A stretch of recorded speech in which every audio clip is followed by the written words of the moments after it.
a little bit of maybe realignment starting back up, this time More. with the ACC. So there's Oh.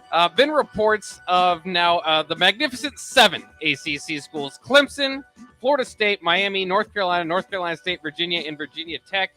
These schools have met in the past several months with lawyers examining the grant of rights deals, which has which has tied those schools to their state in their deals with the ACC. And if there's any way to break that, because other than if that wasn't the case, I think we might have already seen realignment by ACC teams. I mean, I'm surprised. There was interest there, and then it just seems like that has halted that. That ACC deal runs through 2036, so they might have to wait until then. They're still meeting, and today actually the ACC athletic directors emerged from a 4-hour meeting with the commissioner Jim Phillips. And apparently we're told not to talk to the media. So it looks like there might be some things brewing up there. Okay, so I'm going to look the at ACC. What teams are left out. I've got them right in front of me here. Oh, okay. Duke, Syracuse, Louisville, Wake Forest, Boston College, Pittsburgh, and Georgia Tech would be the teams on the outside. Okay, so you're leaving Duke out of the Magnificent Seven. So you're separating Duke and North Carolina. Yep. And you're separating Clemson and South Carolina. Mm-hmm. Well, South Carolina is in the SEC. So. Oh, they are in the SEC. I forgot about that. Yeah. Whatever. Okay. Well, you're separating Duke and North Carolina. You're not inviting Syracuse or Pitt, but I guess they were in the Big East for a while. Was Pitt the Big East? Yeah, for a while. Yeah, for a while. Boston College is getting left. That's Louisville. I mean, these are all a bunch of Louisville's old newish teams. Yeah, they're old Big East. Well, except for Duke. Yeah. That's the weird one to me, is separating Duke and North Carolina, leaving Duke out of the fray, unless they're just thinking, Duke will just go independent if we leave, and then we'll just schedule them. Well, and remember the Big Ten had thought about, when there was talks about expansion out of the ACC, North Carolina was one of the teams. And that was kind of the talk then is, man, you'd have to break up North Carolina and Duke. Should have been North Carolina State. Maybe you bring both of them. I think North Carolina's got a little bit more going for them there. No, I don't know. Like, there's something about North Carolina State. I don't know why you like the Wolfpack. That's just Big Ten to me. Yeah. I don't know why. I just look at the Wolfpack and I just think, that's a Big Ten school. I do think they're underrated for their mascot name. I mean, the Wolfpack is cool. That just sounds cool. Well, like out of all the ACC teams, if you're taking Notre Dame, who was just in there for basketball, out, if you look at all of them and you have to think who is more Big Ten out of all of them, it's Pitt and North Carolina State. I don't know if you're looking for who's Big Ten. Who's Big Ten? Who reminds you of the Big Ten? Who's kind of bland and doesn't really stand out. Pitt and North Carolina. Pitt and North Carolina State. North Carolina State. Perfect. Bring in Pat Narduzzi. Bring him back. I would love Pat Narduzzi back in the Big Ten, but I don't know if I'd make that move. And it's kind of interesting because these teams, the Magnificent Seven, are they as a group? Are they all going to move to the SEC? And there's the ACC leftovers there. What do they? Oh, that is weird. Yeah, it's very strange. There's not a whole lot of insight on kind of what's going on, except for that those schools are grouped together and still kind of thinking about college football expansion. Mm-hmm. I will be sad again because all these moves are made for college football, not necessarily college basketball. It's no other sport. And so it looks somewhat inevitable, maybe at some point, that North Carolina and Duke will be split up, which is just it'll make you wish for your younger days, of course, and maybe at least enjoy them while you still have them here with Duke, North Carolina. Also in expansion talk, Pac-12 still considering San Diego State, and maybe SMU.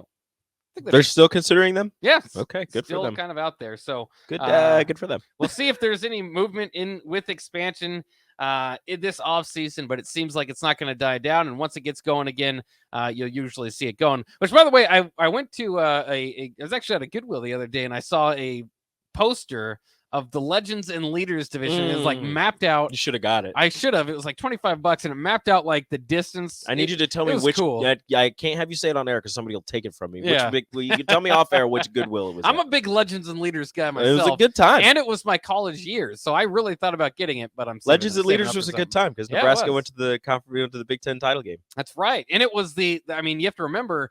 The Legends and Leaders came up only because Nebraska joined the Big Ten. There was no Rutgers. There was no Maryland. It was just, okay, we got to go divisions here. We got Nebraska, so let's whip it up. Yeah. Speaking of divisions, by the way, the Big Ten officials are meeting. We know that this is very likely the last year for the Big Ten West, as USC and UCLA will join. Rip. Any hope of that any hope of divisions, which I do love the Big Ten West, seems to be put to the side. According to reports from The Athletic, they are down to about 3 options here, and they're meeting today and yesterday at Big Ten headquarters, athletic directors and league officials, to try to get any sort of you like that?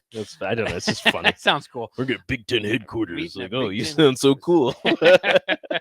That's when you know you're having a meeting. Yeah. But they're moving. They're kind of juggling around these ideas. We don't know if they'll come to a conclusion anytime soon. Mm-hmm. But apparently the final 3 formats that they're kind of thinking is protect 3. So you have 3 protected rivalries, play everybody else on a rotating basis. Protect 2. Same situation. Obviously, I don't think it makes, I'd explain that one out. Or I think I like this one the best, a flex schedule format where each team has 1, 2, or 3 protected rivalries. And everybody plays on a rotated basis. So it's a bit of a nightmare scheduling wise, but actually you would think, but actually gives you a little bit more flexibility if you don't have to force rivalries that aren't there, right? So if Nebraska doesn't have 3 rivals that you think, well, you got to play them every year, instead of forcing, you just give them Wisconsin, give them Iowa. Michigan, you can keep them. They can keep Michigan State, Ohio State, and Minnesota, or whoever else they want to. They can have their 3. Nebraska can have their 2. Wisconsin. Well, there's so many damn trophy games in the Big Ten. Yes, like that's what throws it for a loop. 6 of them. Yeah, that's what throws it for a loop because so you have all these trophy games, but not all of them are rivalry games. Like it's a trophy game, and you could we want to win the trophy. It's not a rivalry game. Yeah, like you don't actually hate each other. You just want to win the trophy. That's really all it is. I think Michigan and Wisconsin have a trophy. They don't hate each other. Yeah, there's no disdain there. Yeah. They hate each other just for the fact that they have to play each other. But there's no Michigan State. There's no Ohio State, Michigan. There's no hatred there. It's just like, oh yeah, we win the trophy, hooray! What would you feel about that flex format? Do you think that would it be confusing, or would you kind of like the idea of not forcing a third, basically?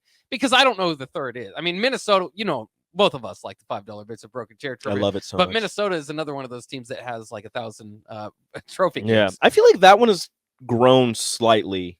It's grown slightly within the Nebraska fan base. I don't know how Minnesota feels about Nebraska, because the thing is, you can believe you have a rivalry on one side, but on the other side, they're just like, yeah, we like playing you. Like it's whatever. Well, PJ Fleck and Coach Frost didn't like each other. Along. That was a rivalry with them. It did help. But now with Rule and PJ Fleck, and this may rub people the wrong way. They kind of remind me of each other. Yeah. Sloganeering it has been long living at Minnesota, and it's here at Nebraska. They kind of remind me of each other a little bit. I don't think that's going to blossom into a rivalry at least between the coaches. Between the fan bases, I think it's slowly getting there. Players, I don't really think they care. In terms of rivalries with players, it would definitely be Iowa, Wisconsin for Nebraska. I think those are the 2. Though Wisconsin is slowly fading because Nebraska just hasn't beaten them. Right. Like you need to beat them. And I think the win against Iowa, the fact that it was in Iowa City, I think that really helped to re-spark the rivalry. Yeah. Nebraska needs to beat Wisconsin to re-spark anything, maybe just get a baby spark or something going in that rivalry, because right now it's just Wisconsin we get to a free win against Nebraska, cool, we're gonna have another 300-yard rusher, let's go right ahead. Or just in some way, remember last year's game, Nebraska, there's no way they should have lost that game. They're up 2 possessions the whole game and then just lose it at the end. It seems to be some sort of curse or something. But I remember the 2014 era, and this would have been when Nebraska was good and competing for the division. That was hot. That was Corey Clement was calling Nebraska a flip phone. I mean, there was just a lot. It was you still weren't beating them, but it was yeah, you were there, and you weren't beaten down by the rivalry. It wasn't 9 straight losses. It was 3. Yeah. They're embarrassing. You need to get the payback on them. We can get it. Yeah, and you believed you did, and I don't know, and I maybe I'm wrong. It's just kind of how you feel with the fan base too. I just feel like that rivalry has lost a lot of heat. You gotta win. You gotta win one. You gotta win. The Nebraska-Iowa one, their streak against Nebraska helped the rival because they are at a traditional disadvantage to Nebraska. Nebraska fans were going to look down on them as long as Nebraska would beat them routinely, or even on and off. like that rivalry, as much as I would have rather have it not happened, needed Iowa to go on a long winning streak. I think that the rivalry with Wisconsin is not as strong, one, because of the like it should be strong for some of these reasons, but it's not, is the Barry Alvarez ties and the fact that he took everything that he learned at Nebraska and he went to Wisconsin and used all of it there. Like that should strengthen the rivalry, but at the same time, people are like, look, I like what Wisconsin does. It reminds me of the good old days with Nebraska, and like that's part of the problem. But now with a new head coach who is completely off of the Barry Alvarez tree, we'll see where Wisconsin goes, and if they continue to run the ball down everybody's throats like they usually do, and if Nebraska fans can see themselves in Wisconsin's shoes anymore. Yeah, it's interesting. Minnesota's kind of the new Wisconsin. A little bit. I don't know if they're going to be that way now without Mo Ibrahim, though. Yeah, I think they will. They've got a really good transfer out of the portal at running back. But they are. I mean, they've kind of had their identity. I can't remember if he called it. I think it was PJ Fleck was calling them the core four guys that stayed like 6 years. Mo Ibrahim among those guys. Goodness gracious. They still have one of the best tight ends, probably the best tight end in the Big Ten. And I'm sorry. Have you seen Thomas Fedoni? I've heard a little bit about Thomas Fedoni. I'm talking about actual stuff. Oh, you mean on the field? Yeah, on the field stats and stuff. But he looks like he should be the best tight end in the Big Ten. Now we just need to see it. He could be, but that Minnesota, and I'm blanking on his name. It's like Bryce Ford or something. I can't remember his name. Something simple. But yeah. He looks like it too. He's like 6'8". I mean, in Minnesota, it seems like somehow just finds. I don't know what they're feeding those people up there in Minnesota, but there's like Gophers. They're eating Gophers. Go for me. So they're like, oh, there's like a lot of 6'8" guys coming out of the woods up there. So they use them at tight end and obviously in the offensive line. That's why I kind of think of them as the new Wisconsin, as Wisconsin shifts and tries to modernize their offense. Okay,